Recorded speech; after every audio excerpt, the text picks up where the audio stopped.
Në episodin e ditë të TK-s do të flasim për pensionin, besimin e të rinjave në sistemin pensional dhe kështu me radhë.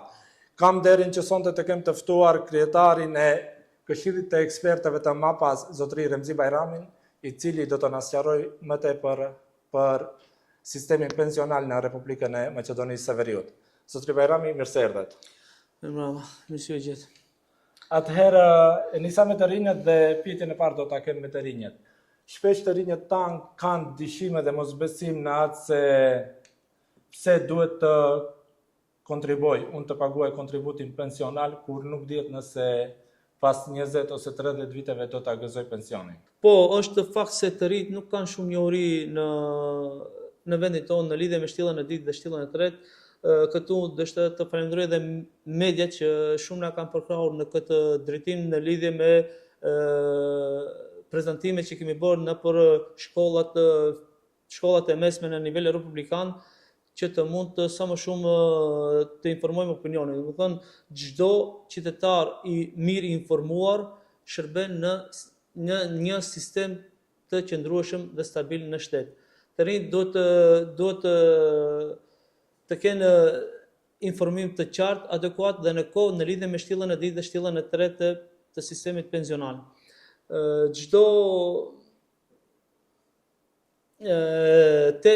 Motoja jone prezantimeve ka qenë investo që tani që të kesh një të ardhme të sigurt normal në kohën në vitet e pensionimit. Ju udhëhiqni me një institucion siç është MAPAS. Cili është roli i institucionit tuaj dhe në raport me shtillën e dytë dhe shtillën e tretë të sigurimit pensional? Po, tani ne menaxhojmë me shoqëritë pensionale. Më thënë, ne ju kontrollojmë shoqëritë pensionale si ato menaxhojnë me fondet të cilat i marrin. Do të thënë, çdo i punësuar në rrogën e tij të parë bëhet me automatizëm antar i shtillës së dytë. Do të thënë, çdo punëdhënës, siç e dini edhe ju, kontributet janë diku 18.8% që paguan për çdo punonjës. Çdo punëdhënës detyrohet që kontributet ja paguajë punëdhënësit. Me automatizëm 12.8% kalojnë tek shtilla e parë apo fondi invalidor pensional.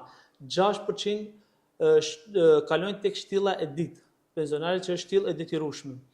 Nga këto 1.7% marrin shoqëritë pensionale të cilat menaxhojnë me këto fonde.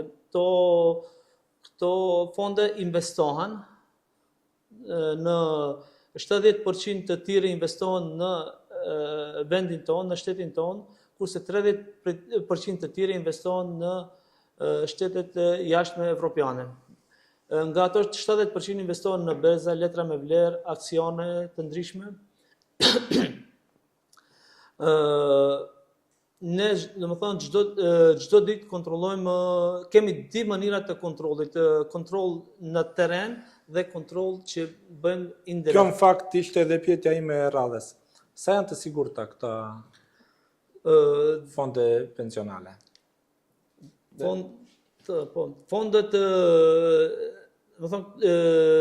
Fondet janë të siguruara me ligj.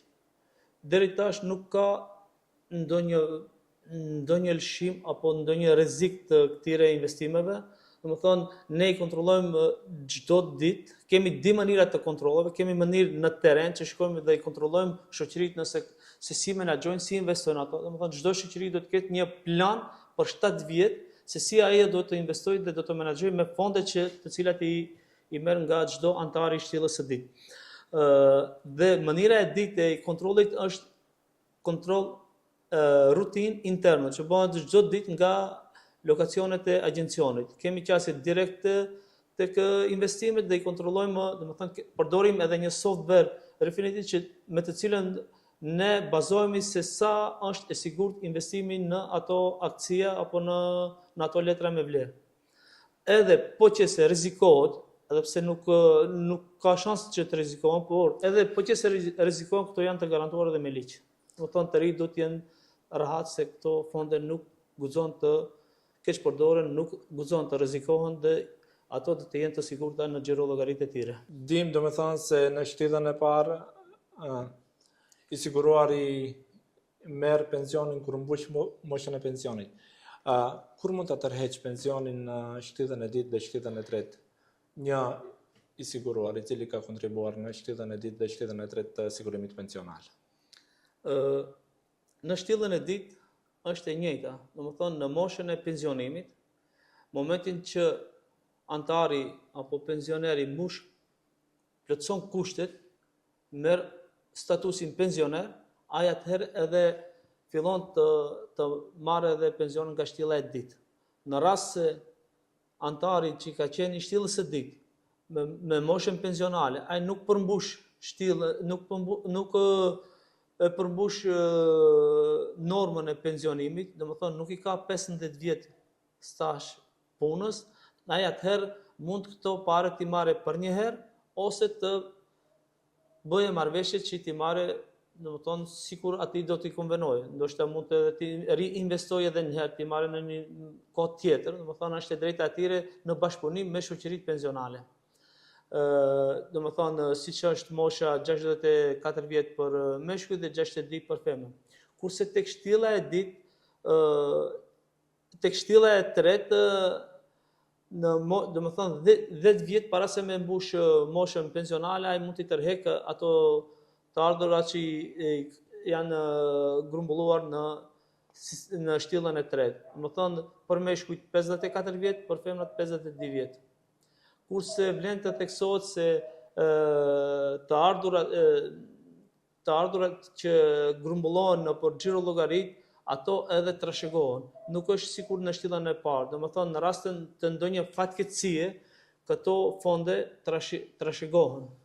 Një problematik tjetër që shfaqet te të rinjët të cilët paguajnë sigurim pensional është edhe rritja e moshës së daljes në pension. Cila është, domethënë, siguria e një të punësuari i cili paguan sigurim pensional se nuk do ndrojë mosha e daljes në pension dhe ai do arrit ta gëzojë pensionin. Tani para disa ditëve më duket kishte një deklaratë nga drejtori i fondit pensional, i cili theksoi se nuk do të ketë rritje të moshës pensionale, mosha pensionale do të jetë ajo që është, domethënë do të punojmë për sigurinë e pensionerëve. Besoj që kjo është diçka që duhet të besojmë të gjithë. Çfarë ju sugjeroni të rinjeve të bëjnë sot, domethënë për të siguruar një pension më të mirë? Të investojnë në shtyllën e dytë, në shtyllën e tretë, apo cila është sugjerimi i agjencionit më pas për të rinjët të cilët duan të investojnë për të siguruar një pension më të mirë? Të rinjët janë edhe temeli kryesor i sistemit pensional. Të rinjët janë kreativ, do thonë duhet të punojnë në idetë e tyre, duhet të jenë pjesëmarrës në çdo inovacion që është në shtet, do të jenë pjesëmarrës në shtyllën e dytë, në shtyllën e dytë normal që me çdo punësim bën automatik antar të shtyllës së dytë, por duhet të kontribuojnë edhe në shtyllën e tretë sepse sa më herët që të fillojnë të kontribuojnë, aq më e lehtë do të jetë mosha e pensionimit. Më e sigurt dhe më e qëndrueshme. Agjencioni për mbikëqyrjen e sigurimeve pensionale me financim kapital, këtë herë është rrëdhitur në rendin e tretë me transparencë, domethënë nga vendi i tetë që ishte më parë vjet, si vjet me menaxhimin ton, domethënë me përkushtimin direkt, kemi arritur që të lëvizim 5 vende më lartë dhe mi radhitur në rendin e tretë. Këtë raport e ka dhënë Agjencia për Mbrojtjen të Drejtave dhe për qasje të lirë të informacionit me karakter publik, e cila na le të kuptojmë se veç se çdo gjë është transparente, çdo qytetar ka qasje direkte tek agjencioni dhe mos harrojmë të themi se çdo qytetar në momentin që është edhe antar i shtyllës së dytë ka qasje direkte dhe mund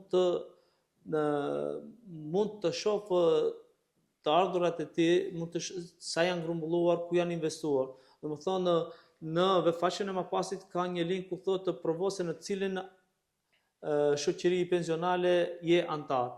Në momentin që provon dhe e shef se në cilën agjencion je, në cilën shoqëri pensionale je, atëherë tek ajo shoqëri mund të drejtohesh dhe të marrësh një username dhe password ku pastaj mund të në çdo kohë mund të edhe ti ndjekish gjiro llogarinë tënde të ardhurat tua sa janë grumbulluar, ku janë investuar. Thonë kjo edhe është një shkak që ne radhitemi edhe 5 nivele më lartë në transparencë. Si arritje që keni marrë si drejtor për të siguruarit në sigurimin pensional të Maqedonisë së Veriut? Tani nëse keni ndjekur lajmet, domethënë në Parlamentin e Republikës së Maqedonisë së Veriut para 2-3 ditëve ka kaluar edhe një plan financiar, edhe një kërkesë e agjencionit me të cilën kompenzimi që agjencioni ka marrur nga antarët e shtillës së ditë ka qenë 0.8, kurse kompenzimi që shoqëritë kanë marrë ka qenë 1.7, domethënë për menaxhimin e të ardhurat. Domethënë agjencioni nga antarët e shoqërisë pensionale ka marrur një kompenzim prej 0.8 që tani me këtë ligj që kaloi në parlament veç se agjencioni kompenzimin e ka ulur në 0.6, që është një lajm i mirë për pensionerët e ri. Më thonë, ato në xhiro llogaritë e tyre nga ky ligj që kaloi në parlament e tutje do të kenë më tepër të ardhura dhe ato të ardhura do të investohen dhe do të shumohen edhe më tepër. Kemi ardhur nga fundi. Cili është mesazhi juaj për të rinjët të cilët investojnë në shtillën e dytë dhe shtillën e tretë të fondit pensional?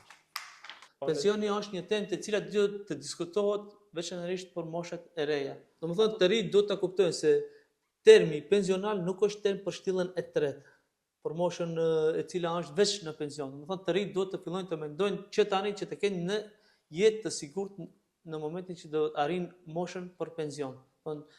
Nëse fillon të vazhdosh që tani të mendosh, aq më të sigurt do të kesh jetën në moshën pensionale. Domethënë sa më gjatë të paguash në fondin pensional, aq pension më të lartë dhe më të sigurt do të kesh në të ardhmen.